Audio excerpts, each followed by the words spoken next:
Is your intuition guiding you to do something, but you find that you're stuck in fear? Whether it's fear of embarrassment, fear of having people judge you, fear of misunderstanding, fear of failure. Well, you're not doing anything wrong. But if we wait for the fear to abate, we will stay in the same holding pattern forever. So today in this video, I'm going to share with you tools on how we can befriend fear, how we can overcome it, not through the intellect of understanding, but through our heart and our intuition, so that we can create, connect to support, and get out of our own way, because you are an inherently divine creator. And that prompting that keeps knocking at your door that you say, tomorrow, is your intuition and your spirit. And we now more than ever need your light. So fear, let's get it out of the way. Hi, I'm Sonia. I'm a fourth-generation intuitive, and I teach you how to plug back into your innate divine self, your intuition. So thank you for coming to my channel. I'm so grateful to have you here. I release videos every week, so click the subscribe button. I would love to have you as part of our team. So fear. Fear is a really important evolutionary trait that we have. Its job is to protect us. Its job is to protect us from harm. And fear is not a bad thing, but it's our relationship with fear. Fear is just telling us something. And when we get afraid, you'll notice we can just feel the energy. We're afraid, all of a sudden our body constricts, our breath shortens, shallows, we pop into our heads, we get out, we get disconnected from our spirit, we get disconnected from support, we get disconnected from that creative force. And then when we get disconnected, first we get afraid. Okay, I want to start a business. Oh my gosh, there's so many different businesses. I don't know, nobody's gonna hire me. There's this that I'm gonna lose, and everybody's gonna think I'm a big failure. Notice what happens. All of a sudden, first you had your intuitive prompting, then your head comes in and imagines all of the worst case scenarios. Our imagination gets hijacked a lot by life. And where that fear comes in, that ego intellect wants to feel safe. It wants to try and control the future. And the way that it's trying to create control is by imagining all of these different scenarios that then we can sort of bumper-proof ourselves against. And 99.999% of the time, it is a misuse of our imagination and our energy. Because even think back to a time that you were really afraid. We come up with all these different stories, and they don't happen. It's like, wow, I spent a lot of time worrying about something that never even happened.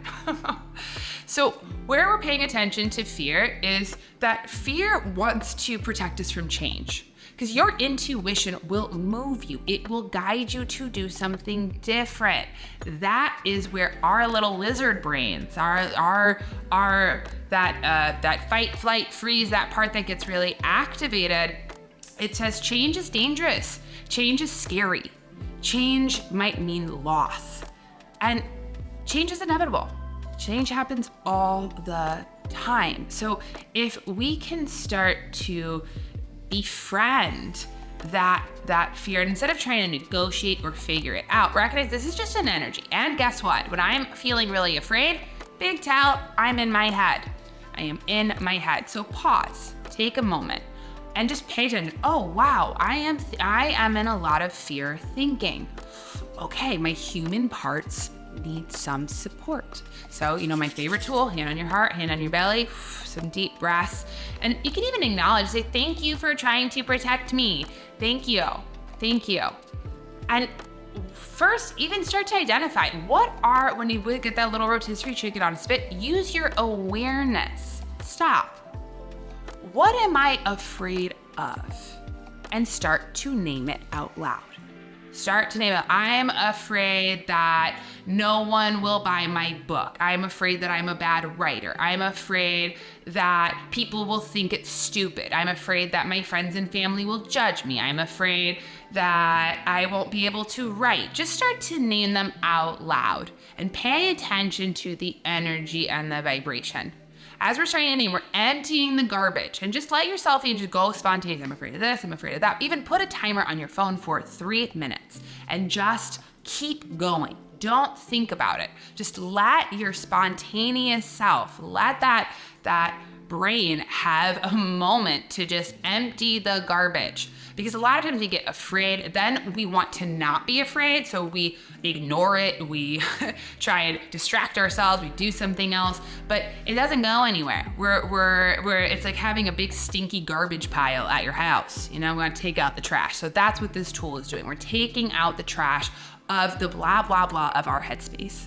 Next, anchor into the wisdom and energy of your heart and say to yourself, is that true? Is that true? Out loud. This is our channel. This is the chimney, our channel, our place of where we connect between our divine consciousness here and our grounded consciousness of our physical body. We get cut off here. We don't say these things out loud. I don't want to even name what I'm afraid of out loud. And we get cut off here.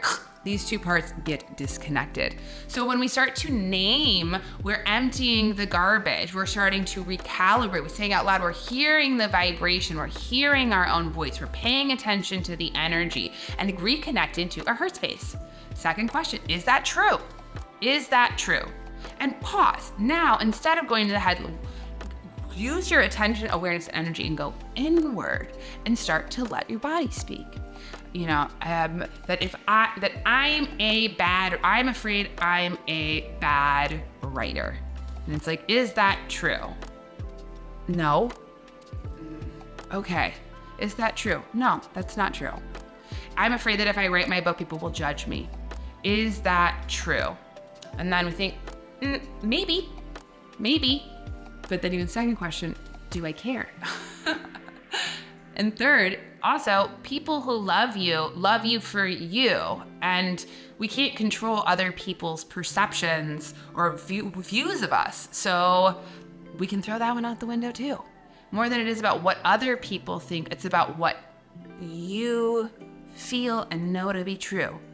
It's about my own experience. It's about your lived experience. That's why it's so important to know your spirit, know who you are, because that becomes what we say in my world is snake medicine. It creates an inoculation against other people's judgments, perceptions.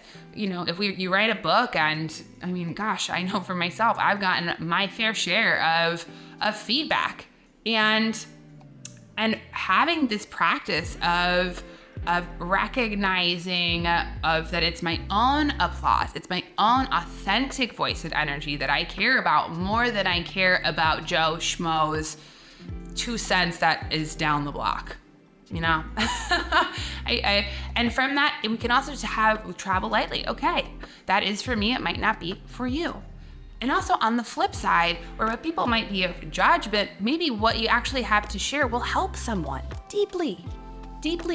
It's wild. I remember when I wrote my book with my sister Sabrina, my mom told me don't read the negative comments, and I'm so grateful that she did, because it's interesting. Because just like fear, when we hear negativity, it stands out way more than positivity. And it gives our little barking dog, our little ego intellect, like proof. It says, see there, I knew it. That fear was real. It's like, no, it wasn't. So we're even here. Our judgment, we're fear of shame. Shame is I am bad. Okay? That's like, is that true? Is my whole self bad? No, that's not true. Fear of failure, right? If we can even reframe, that's a place where we can learn, right? That means that you tried, that you went and did something. Failing isn't a bad thing. It's most often a portal to success, right? And it's about you following that energy and being flexible. Fear of judgment or fear of embarrassment, of being embarrassed. It's like, okay, well, if we can even just say that is my fear. Well, guess what? I've been embarrassed in the past. It's uncomfortable, but it's not that big of a deal. We can start to deflate. We can start to almost like the monsters in the closet. It's like it's these big scary monsters, and then you turn on the light and it's like, oh, it's just my clothes. It's just looked like a big scary thing. It wasn't actually that scary. Our imagination is what makes it scary.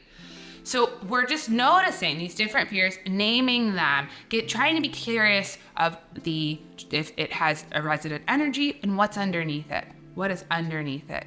Is that true? Is that true? right? Then back to, I know who I am. I know my spirit. I know my connection to my higher self, to my guides, to my angels, to my gifts. And I know that in trusting that I can always be open to success and goodness in life. I can keep an open heart. Because the beautiful thing is that the universe is constantly championing you for your success.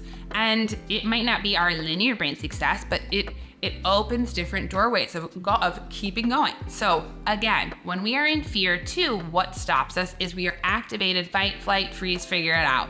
Our head, imagination gets hijacked, we get disconnected from our spirit, our breath. So here's a really simple tool. When we are in that part of our brain, which is the protective, like lizard brain, our prefrontal cortex, when we as as human beings have the largest prefrontal cortex, this is our memory, this is like where we create, this is our superpower, where we learn, is disengaged, it's offline, it is offline.